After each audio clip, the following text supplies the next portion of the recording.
Welcome, we hope you enjoy your stay here with Gale of Tales.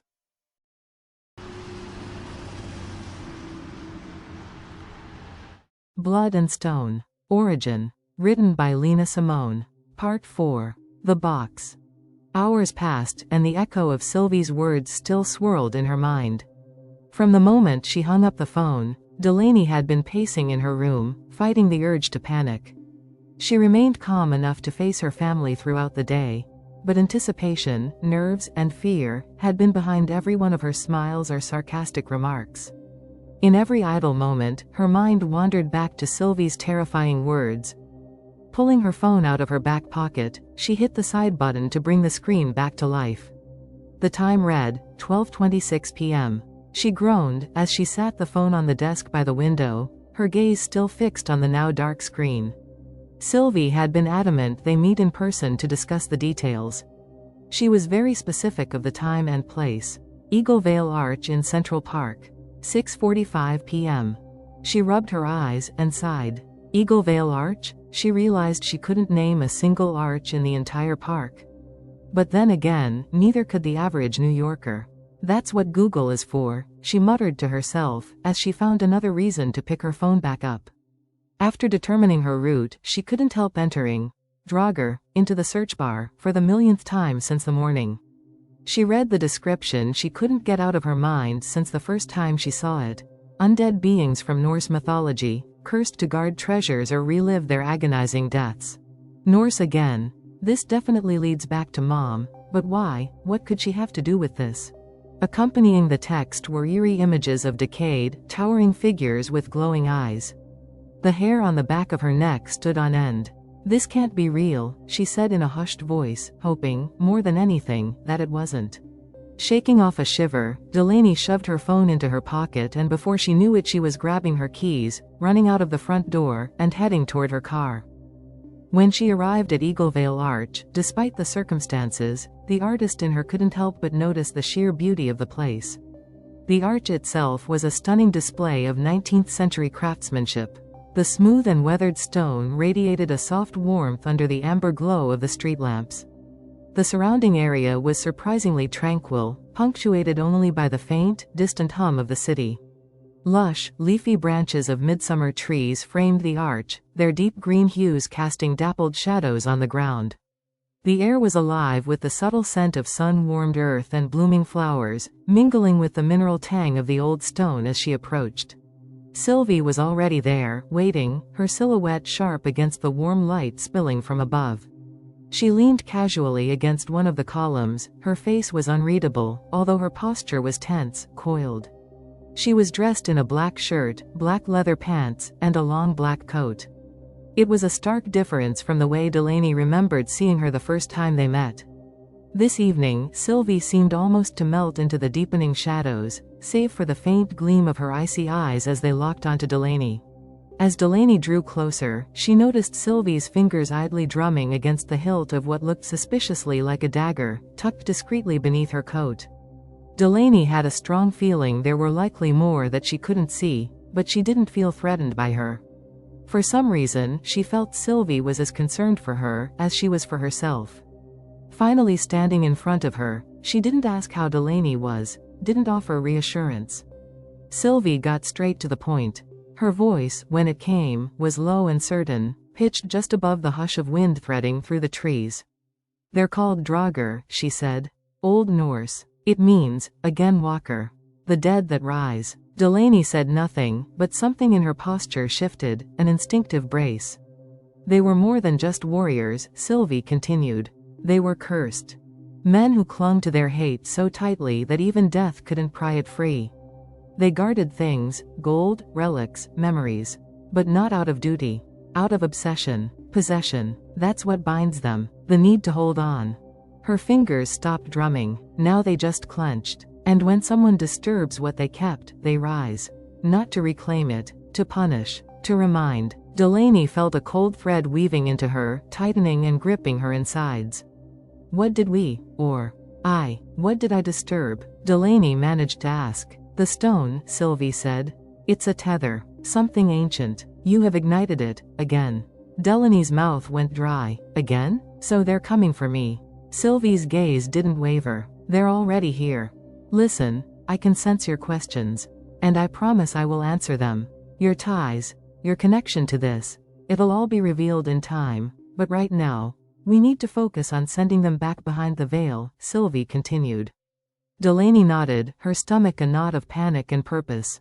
She could feel it curling tighter with every word Silvie spoke. You already have the power of the stone, but to use it properly, Silvie said, her voice low and steady, we need the magnifier. A kind of key. Something that resonates with it. Delaney narrowed her eyes. What kind of key? An amulet, Silvie replied, her words deliberate. Carved from the same stone. Small, old. It was made as a companion, meant to amplify the effect and protect its full power. Without it, the power's unstable. It is not whole. Okay, so, where is this key? Delaney asked, her voice barely above a whisper. There's a ruin, Silvie said. Renwick Hospital, the old smallpox facility on Roosevelt Island. Most people think it's sealed off. But there's a path behind the fencing and a broken wall near the southern edge. You'll have to go inside. At the second archway, turn left, avoid the fallen beam, and look for a wall of ivy. Behind it is an old wooden door. Go through it. Delaney recoiled slightly. And you're not coming? Silvie's gaze flickered, evasive. I can't. Not yet. It is you who must complete this task. You are the one it will let through. Her tone was neutral, but her eyes shifted slightly, betraying something behind them. Guilt? Fear? Is this a trap? Delaney held back the instinct to question it. She simply said, fine. The word came out harder than she meant it. But I'm not doing this alone. She said over her shoulder as she walked away from Silvie, back through the park, and to her car. Once inside, the silence was an unbearable necessity. No music, podcasts or audiobooks. Just her thoughts, loud and insistent. She ran through every name in her head, friends, co-workers, even exes. No one fit. No one who'd take this seriously. Except one. Kieran. Kieran opened the door in a long black tee, green sweatpants, and a ceramic mug cradled in one hand. Her ink-black hair fell in smooth waves over her shoulder, and turquoise tips caught the warm light that spilled from her apartment, like streaks of twilight in midnight strands. Her face, all sharp lines and quiet control, looked more like their father's than their mother's, especially the eyes. Deep brown and intense, they held a calculating stillness that always seemed to read between words and weigh truths against tone. A plum shade deepened the curve of her full lips, and her brows, bold and expressive, lifted slightly at the sight of Delaney. Surprise visit? Kieran said. I need to talk to you. Inside. Kieran stepped back slowly. She raised the mug in silent invitation. Or defense, it was hard to tell. Delaney barreled through the threshold. Okay, so, this is going to sound insane, but I swear it's real. Just listen before you say anything. Kieran set her cup down, fighting the urge to roll her eyes. Instead, she leaned against the kitchen island, folded her arms, and watched her like she was about to start reciting a manifesto. Delaney unloaded everything: the professor, Silvie, the Draugr, the stone, the vision, the meeting at the park. Everything. Each word poured out of her in a breathless, disjointed, and frantic way. By the end, Kieran hadn't moved. She just stared. Finally, she picked her coffee cup back up, and said, Delaney, are you high? She took a sip, her eyes still on her sister, waiting for an answer. Delaney groaned, scrubbing her hands over her face. I knew you'd say that. I mean, Kieran went on, entirely too composed, come on. Glowing runes, Viking zombies, professors, and mysterious women in parks? You're giving me full-on Dan Brown meets fanfic energy right now. Delaney turned, her voice sharper. Do I look like I'm joking? Kieran studied her for a moment, her sharp gaze softening just a fraction. All right, fine, start from the top. But if this ends with you saying, gotcha, I swear. Delaney cut her off, pacing the living room like a caged animal. It started with a dream. No, not a dream, a memory. From when we were kids. Remember that Christmas Eve?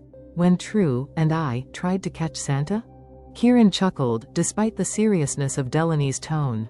Yeah, you both were obsessed with proving he was real. I never asked, did you find him? She added, sarcastically. Delaney stopped pacing, her face growing serious, almost grim. About that, well, we saw something, that's for sure. Except it wasn't the jolly old man. We were hiding under the table, and something was there. Behind the French doors was this tall, thin, impossibly thin, man, or thing. Its face was just blank. Like it wasn't even human. It moved but stood still, spoke without speaking. I knew it wanted something from me. It's hard to explain, and I was holding this stone in my hand. I didn't remember any of it until I found it in the attic last week. In one of Mom's boxes. Kieran's smile faded entirely. Wait, you found what in the attic? Delaney pulled the small pouch from her bag and carefully unwrapped it, revealing the stone, but keeping the barrier of the cloth over her skin. It sat heavy in her palm, its jagged runes dull in the dim light. This. Kieran leaned in, her skepticism wavering, reaching out a hesitant finger. And you're saying this thing glows? Delaney snatched her hand back quickly. No, don't touch it. It's activated or something by touch. Kieran straightened, her arms crossing defensively. It did, Delaney insisted. When I first touched it, it lit up, a crimson color. I thought it was my imagination, but as I was holding it, the memory of that night came back so vividly, it was like I was there. What I saw was so terrifying that I started digging. I found this article about these types of stones. Veil markers. That supposedly bridge our world and something else. She swallowed hard, her voice dropping. I contacted the author, James Warden. He's a professor of symbology and folklore at Columbia University. He told me the color of the symbols matter. A white glow means it's protective. Red means it's inviting something through. He's the one who put me in contact with his colleague, Silvie Hart. Kieran's arms dropped to her sides, her brow furrowing deeply. Inviting what? The Draugr, apparently. Delaney's voice lowered, the words tasting bitter in her mouth. Who, or what, is the Draugr? Kieran asked. As I understand, they are undead warriors from Norse mythology. Cursed to guard treasures, but now they're trying to cross over. And they know I have this. Delaney held the stone out again. And, according to Ms. Hart, they are coming, for me. She added. Kieran shook her head, trying to process the deluge of information. Laney, this sounds utterly insane. Okay, so, Silvie Hart? Never mind, I'll go along. Who is Silvie exactly? Oh, it gets better, Delaney snapped, her nerves fraying. So I met with this woman because Warden said she's had an encounter with these things before, or something similar. But Kieran, the meeting was so odd. It was like, she knew me. She said she has seen me around, but I swear I've never met her in my life. I asked Warden about her, and he said she travels a lot, but her family is in South Carolina. She paused for emphasis, looking her sister in the eye with an intense seriousness, and when Mom saw a sketch I made of her, she said it looked exactly like her grandmother. Our great-grandmother. She was so convinced I had sketched an old picture I found. Not that I literally just had coffee with her in Starbucks. Kieran's eyes widened, but she quickly masked it with sarcasm. So, what? I can't. You really expect me to believe that our great-grandmother is back from the dead, and she's moonlighting as a supernatural consultant drinking lattes? Delaney's laugh was a humorless, dry cough. I don't know what she is. But when I refused to give her the stone, she made this weird symbol with her hands right before she left. And then Mom did the exact same thing without even realizing it. Mom said it was a secret between her and her Mormor, that's what she called her. She said it meant that she was always protecting her. This isn't just some weird coincidence. The same symbol is on the stone. Oh, and the symbols on the stone are of Norse origin. This is connected to our family. Mormor? Kieran inquisitively asked. I looked it up. It's a Swedish word for maternal grandmother, Delaney answered. Kieran stopped talking and went silent for a long moment. She was visibly struggling to reconcile what she was hearing. Finally, she sighed, rubbing her temples. Okay, look, let's just say I do believe you, hypothetically, alright? And just so you know, I am not falling for whatever prank you three are probably trying to pull here. But if I did believe you, what the hell are we even supposed to do about it? Delaney's expression hardened, a steely resolve settling in her gaze. Again, according to Ms. Hart, I find out why this stone chose me. and figure out how to stop the Draugr from breaking through the veil. Kieran snorted, a disbelieving sound. Oh, sure, just another Monday then? But behind the sarcasm, Delaney saw it, a faint flicker of interest in Kieran's eyes. And for the first time, she knew her sister was beginning to believe her, at least, enough to be interested to go with her. Then she would see for herself. Delaney knew she had her right where she needed her. Just come with me please, she pleaded, her voice tight with desperation. I can't do this alone. Even if you don't believe me, I believe it. Kieran, I'm scared. Kieran sighed, clearly torn between disbelief and an insatiable curiosity. Fine, but only because I need to see how this plays out. This is literally the wildest, most elaborate prank you guys have ever came up with. Great, Delaney said, grabbing Kieran's jacket, purse, and keys as she nudged her out the door. As they headed to the old hospital, Kieran pulled out her phone. After a moment, she held the screen up to Delaney's face. Did I spell this right? Laney, spell Draugr. Another moment later, Kieran spoke again. This? She asked, her tone incredulous, as she pointed at the image on her phone.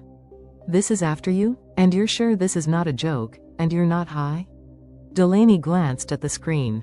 Kieran had pulled up an image of a Draugr, skeletal and terrifying. Not a joke, not high, for the 1000th time. And, I'm pretty sure it's not just me, but, yeah. I guess they are after me first, Delaney said, her voice firm, eyes still on the road. Kieran pressed her lips together in a tight line, and gave a slow nod. Right, she said, her tone dripping with sarcasm.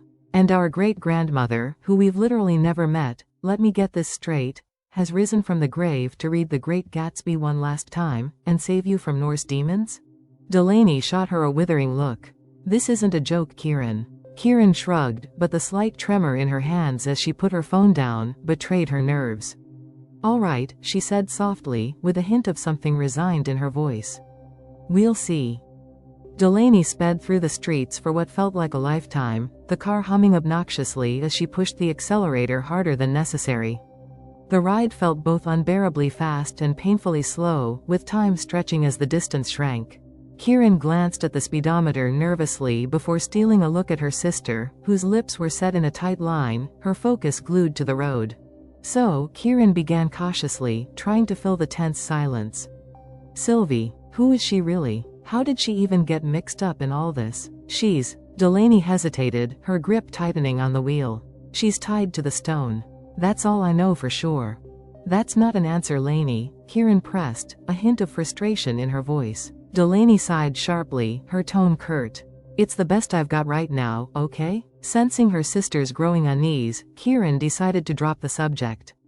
Instead, she pulled out her phone and began typing once more. After a few moments, she broke the silence again, reading aloud. Renwick Hospital, she began, her voice measured. Also known as the Smallpox Hospital. Built in 1856, designed by James Renwick Jr. in the Gothic Revival style.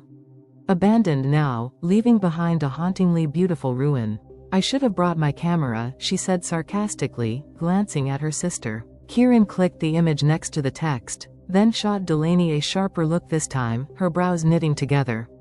This is where we're going. Seriously? Delaney gave a small nod, her jaw set tightly. Great, Kieran muttered, growing more uneasy by the second.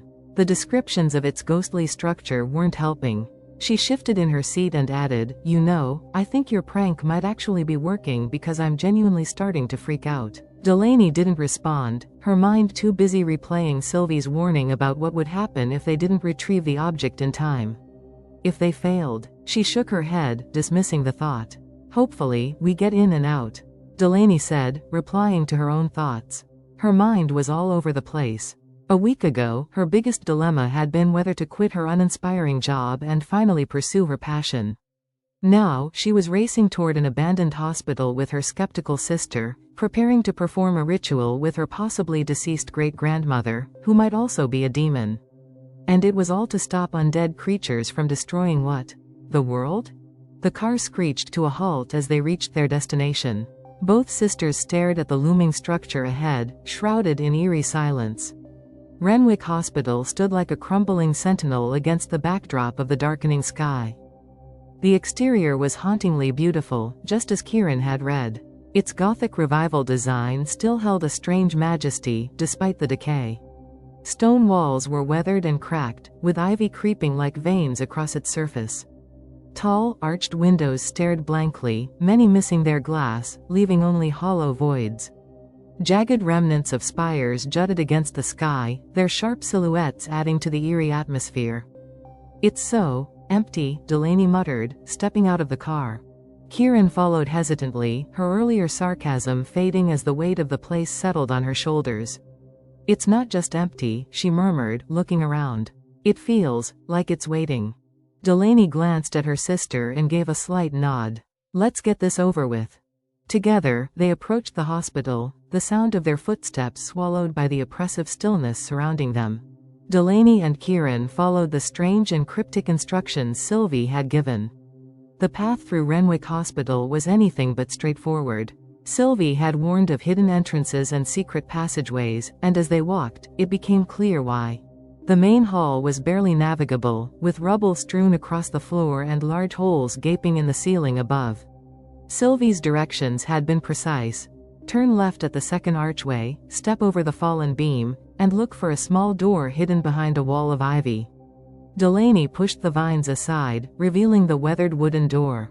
"This way," she whispered to Kieran, who followed closely behind, her flashlight beam bouncing nervously around the room. The door groaned open, revealing a narrow, twisting corridor. They moved cautiously, their breaths shallow as the darkness seemed to press against them. Finally, the path opened into a hidden chamber, the air thick and still as though untouched by time. "Start looking," Delaney instructed.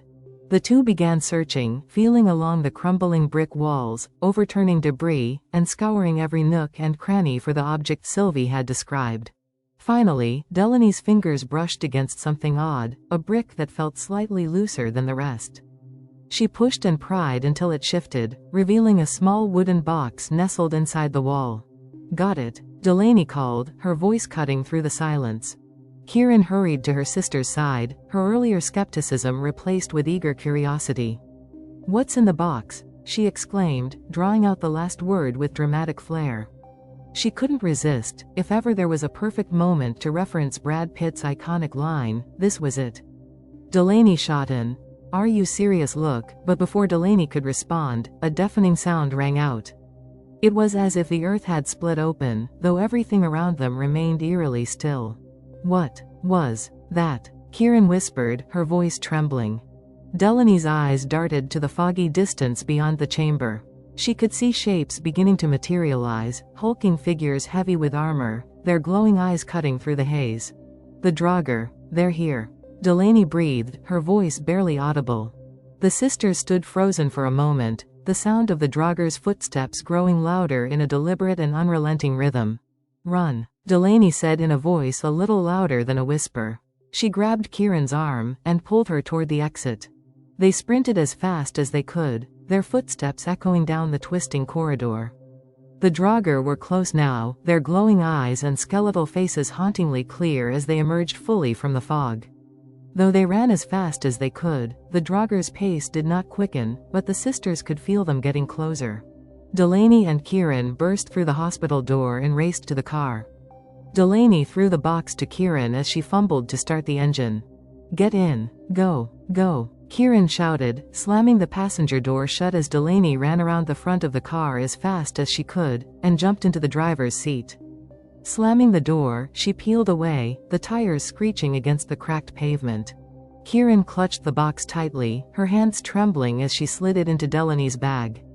As she did, the edge of the stone peeked out from the pouch, catching the light. She gasped. Without hesitation, her fingers curled around it, and she lifted it slowly, almost appreciative, to eye level. Her surroundings seemed to fade, the air around her growing thick and heavy. The world narrowed to the stone in her hand, its surface pulsing faintly as though alive. Kieran's gaze locked onto it, her pupils dilating as an unexplainable pull washed over her. "So, this is it, huh?" she murmured, her voice distant, as if it wasn't entirely her own. "Kieran, don't." Delaney swerved sharply, her knuckles white as she gripped the steering wheel. She shot a quick, fiery glare at her sister, her voice rising with panic. What are you doing? Those things are literally chasing us right now, for that. Suddenly, her words caught in her throat as she saw her sister's face. Kieran wasn't listening. She sat rigid, her body eerily still, her wide eyes locked on the stone in her hand. Her face was slack, as if she were caught in a dream, her breath slow and shallow. Delaney's gaze flicked back to the road, the tires screeching as the car sped down the dark, winding street. Kieran? Delaney glanced again, her heart pounding. That's when she noticed it. The stone was glowing, its white light spilling over Kieran's hand and casting strange shadows on her face. The glow seemed to pulse faintly, almost in time with Kieran's shallow breaths, as if the stone itself were alive and feeding off her. Kieran. Delaney's voice cracked, more sharp and desperate this time. She jerked the wheel to avoid an oncoming car, the headlights flashed past in a blur. Snap out of it. She reached over with one hand, her fingers brushing Kieran's arm in a frantic attempt to shake her back to reality, all while her eyes stayed fixed on the road. Kieran. Delaney shouted, more deliberate this time. Kieran blinked, suddenly aware of what she was doing. She quickly shoved the stone back into the pouch, her breath shaky. Are you okay? Delaney asked, stealing a glance at her sister. Yeah, Kieran said, her voice subdued. I didn't even realize I picked it up. I just kept seeing their faces, and your voice brought me back. It's okay, Delaney reassured her. It must have called to you or something. She hesitated before adding, almost as an afterthought, it glowed white when you held it. Kieran turned to Delaney, her brow furrowed. What does that mean? For me, Delaney said, like I told you earlier, it glowed crimson. More red. And it was hot. Hot? Kieran repeated in a whisper, looking at her hands. It felt like a cooling mask. Smooth and cold. They fell into silence, both contemplating the strange phenomenon, and what the contrast in the stone's reaction to each of them could mean. Delaney gripped the wheel tighter, her eyes flicking between the road and the mirrors. Both of them were on edge, anxiously watching for any sign of pursuit. The radio stayed off, and the tension in the car was palpable, each of them straining to hear even the faintest sound of a pin drop. The sisters pulled into the driveway of their parents' home, the engine barely off before they scrambled out of the car. Delaney grabbed the bag containing the stone and the unopened box, slinging it over her shoulder as they rushed toward the backyard. Not inside, Delaney said, glancing back at Kieran, her tone firm. Kieran nodded in agreement. Yeah, we're not bringing whatever this is into the house. Again, Delaney said. Again? Kieran asked. Delaney answered, too quickly. It's been here before. Come on. The gazebo in the backyard sat shrouded in shadow, its white lattice walls offering a false sense of safety against the night. They hurried across the lawn, hearts pounding, the cool air biting at their faces as they reached the wooden structure. Once inside, Delaney dropped the bag onto the bench and took a deep breath, pulling out her phone. Wait, Kieran said, holding out a hand. What are you doing? Calling Ms. Hart, Delaney said. Seriously? Kieran's eyes widened. What if? I mean, okay, so you told me a lot this afternoon. Too much, honestly. And you know the one thing you didn't explain? Why you trust this Silvie person. You literally said she's either our great-grandmother or a demon. A demon. And now you're about to call her like it's no big deal? Delaney sighed, her thumb hovering over the screen. We don't have time for this. Make time, her sister pressed, her voice steady and insistent. Delaney stared at her, the weight of exhaustion settling on her shoulders. Fine. But let me just say, I don't fully understand it myself, okay? Something about her just feels familiar. Kieran crossed her arms, waiting. Delaney sat down on the bench, still clutching her phone. So, when I first met her, I don't know. I can't explain it. It wasn't just curiosity, it was like I needed to talk to her, to sit down and hear what she had to say. I questioned her motives because deep down, I knew she had the answers. The way she spoke to me, the questions she asked. It scared me, but I also felt. She paused, searching for the right words. I don't know, drawn to her. Kieran raised an eyebrow. You're telling me you trust her because she may be your spirit animal? No, Delaney snapped, then softened. It wasn't just that. There's more. Yeah, she has secrets, but I don't feel like they're meant to harm me. I think they're meant to protect me. Protect us. And you're basing this on what, a feeling? Delaney glanced at the bag. A lot of little things. Like the symbol I told you about. The one you mentioned earlier? Kieran asked. Yes, the one Mom made with her hand. Ms. Hart knew the symbol. Like I said, I saw her do the sign before Mom even showed me. I didn't know what it meant until then. And then there's the fact that she not only looks identical to our great-grandmother, but she also had noticeable characteristics that didn't even make sense to me at the time. The book she carried, the clothes she wore, her familiarity with me, her family in South Carolina. So many little things. She knew things she shouldn't. Kieran blinked, processing. This could all be a coincidence, Lane. Delaney nodded. A coincidence? I doubt it. I didn't explain the purse. Kieran frowned. What purse? I sketched the purse she was holding when we met. It was super old-fashioned but somehow looked vintage enough to be modern, if that makes sense. That's why it caught my attention. Delaney answered. Kieran responded, okay, so an old-fashioned handbag? What's so special about it?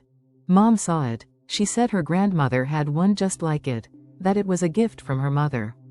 She said it was Enid something. I googled it. It's Enid Collins, an actual vintage purse from the 1940s. So what, Sylvie's got a vintage purse? That doesn't explain. Delaney interrupted, okay, so yes, I thought she was a demon creature. Or whatever, at first. She said, realizing the conversation wasn't going anywhere, her voice low. Because I didn't have all the information, and because of the way she reacted about the stone when we met. Kieran tilted her head. You have all the information now? And what does the stone have to do with her? Delaney exhaled sharply, her eyes distant. Remember the memory I told you about, the one where I saw that creature? I actually thought the thing that came through was her. Kieran's face paled. The thing from your nightmare? Delaney nodded slowly. It wasn't a nightmare, Kieran. It was real, and I convinced myself that Ms. Hart might be that creature in disguise. That it was coming back for the stone. But now, I don't think that. I don't know what she is, but I know she's connected to all of this. The stone, our family, the creature, all of it. Kieran sat down beside her, silent for a moment. And you trust her, even with all that? Well, she warned me about those things we just spent the last few hours running from. Delaney said quietly. Or, led you right to the demon's door. Kieran said quickly. Delaney gave her a look, but continued. And she promised me answers. To tell me everything I wanted to know. But right now, this world is on fire, Kieran. We don't have the luxury of sorting through family secrets while the world burns. Those things, whatever they are, they're out there, and they're coming. If we don't stop them, nothing else will matter. Kieran studied her sister's face, the resolve in her eyes. Finally, she sighed and gestured toward the phone. Fine, call her. Might as well see how this ends. Delaney looked at Kieran, and then down at the phone in her hand, and said, or, begins.